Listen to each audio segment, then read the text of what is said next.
Babe Ruth did it first. He pitched, he hit, he changed the game forever. But even the great Bambino had to make a choice. Because sustaining both wasn't just hard, it was impossible. Off we go with up for Ohtani. Ohtani hammers the ball the other way, forget about it. 17 for 17. Shohei Ohtani never made that choice. And what he's doing now, it isn't just historic, it's unthinkable. Full-time job. Ohtani on one. Holy smokes. Because Ohtani isn't the first two-way player in baseball history, but he might be the last to ever do it at this level. Before we dive in, if you appreciate greatness, discipline, and a story that redefines the limits of human performance, hit that like button and subscribe to Foul Ball. Now, let's break down exactly how Shohei Ohtani became baseball's most unstoppable machine. Long before the stadiums, the MVPs, and the million-dollar endorsements, there was a quiet boy in Mizusawa, Japan, armed with nothing but a bat and an impossible dream. At just 16 years old, Shohei sat down and wrote what would become his secret weapon, a life plan sheet. Not a wish list, a blueprint. It detailed his ambitions year by year, from throwing 99 miles per hour by age 18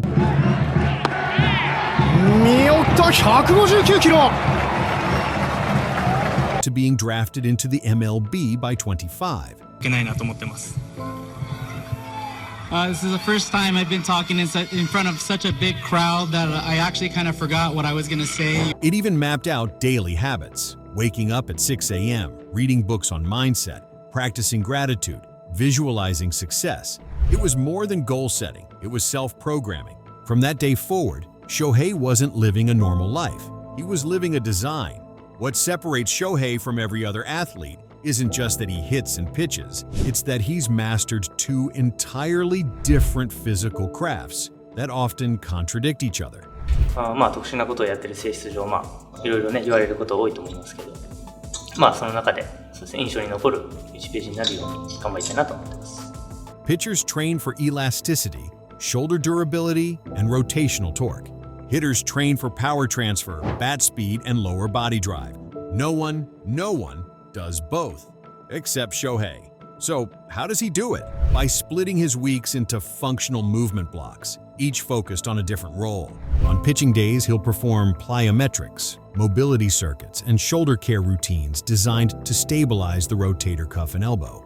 On hitting days, it's all about explosive hips, anti-rotation core work, and rotational strength. It's not just workload, it's dual optimization, a full-time job, stacked on top of another full-time job. Shohei doesn't train like most baseball players. He trains like a hybrid between a gymnast, a sprinter, and an NFL linebacker. His gym sessions are rooted in functionality, not vanity. You won't find him curling dumbbells for beach muscles. You'll find him doing trap bar deadlifts for posterior chain strength, Bulgarian split squats to prevent imbalances, and barbell hip thrusts for explosive power off the mound and in the box. His strength coach focuses on three pillars: power without bulk, stability under fatigue, movement that transfers directly to baseball. One of his most used tools? The Kaiser Functional Trainer. It uses air resistance to simulate real-world movement at game speed, perfect for mimicking the lightning-quick actions of a swing or delivery. And instead of training to failure, he trains to precision, leaving just enough in the tank to recover and return at full power the next day. Smart, calculated, ruthless efficiency. Ohtani is 6 feet 4 inches, 210 pounds, and still ranks among the fastest base runners in Major League Baseball. That's not a fluke. His sprint drills focus on first-step explosion, lateral agility, and top-end speed. He uses resistance bands, sled pushes, and parachute sprints to build that violent burst off the line. But here's the twist. He pairs these with eccentric deceleration drills to prevent injury. Why? Because all that speed means nothing if your hamstrings can't take the landing. His core routine is equally meticulous. Landmine rotations for trunk torque, hanging leg raises for anti-extension, med ball slams for rotational speed. The goal? Transfer ground force into bat and ball as fast as humanly possible. Every motion, every muscle, dialed in. For Ohtani, training hard is expected. But recovering harder? That's the difference maker. He's a recovery fanatic. daily cryotherapy, post-game contrast baths, regular acupuncture, infrared light therapy, massage guns, Normatec compression. He even uses neuromuscular stimulation tech to speed up soft tissue repair. And sleep? Sacred. Ohtani gets 8 to 10 hours per night without fail. On the road, his room is set to exact preferences: 68 degrees, blackout curtains, and white noise. Because he knows recovery isn't rest, it's rebuilding. His diet is equally militant. No fried foods, no processed sugars, protein from fish and lean meats, complex carbs, healthy fats. Even during travel, his team provides meals to match his macros. Shohei doesn't eat for taste, he eats for longevity.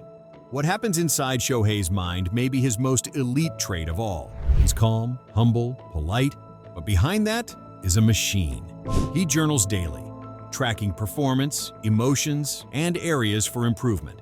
Before games, he practices visualization, mentally rehearsing at-bats and pitch sequences. He studied books on mindset, flow state, and Japanese Bushido philosophy. And when it comes to failure, he doesn't avoid it. He deconstructs it. Every strikeout, every blown start, it becomes data, feedback, a gift. That's why he bounces back like a slingshot. He's not afraid to break down, because he knows how to rebuild. やっぱ最初にやる人がつまずくよりは、ある程度できそうだって思った方が入りやすいのかなと思うので、そういう意味ではMost athletes collapse after one major surgery. Shohei came back stronger after two.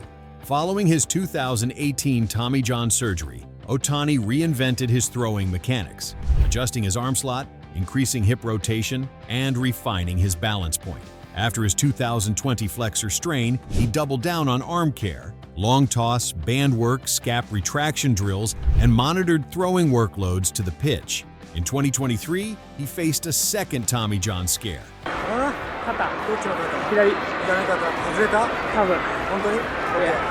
And once again, he adapted, changed his delivery, restructured his throwing program, and came back even more dominant. No one wants setbacks, but Ohtani, he weaponizes them. The numbers are insane. 100-plus miles per hour fastballs, 450-foot homers, 20-plus stolen bases, MVPs, World Baseball Classic dominance. But what sets Shohei apart isn't the stat sheet. It's the systems. It's the way he turned his body into a formula, the way he approaches each day with monk-like precision, the way he took what most thought was impossible and made it his routine. Where most players train to compete, Shohei trains to evolve, constantly adjusting, constantly iterating. He doesn't find limits, he erases them. So the next time you see Shohei Ohtani on a mound or watch him crush a ball 450 feet into orbit, remember, you're not witnessing a lucky break. You're seeing the result of an elite, meticulously designed system built on discipline, recovery, precision, and obsession. Shohei Ohtani may be the last of his kind, but his blueprint, it's something we can all learn from. If this story fired you up, do us a favor. Hit that like button, subscribe to Foul Ball, and turn on notifications, because we've got even more coming soon on the greatest minds and bodies in baseball. Let us know in the comments what part of Shohei's regimen blew your mind the most.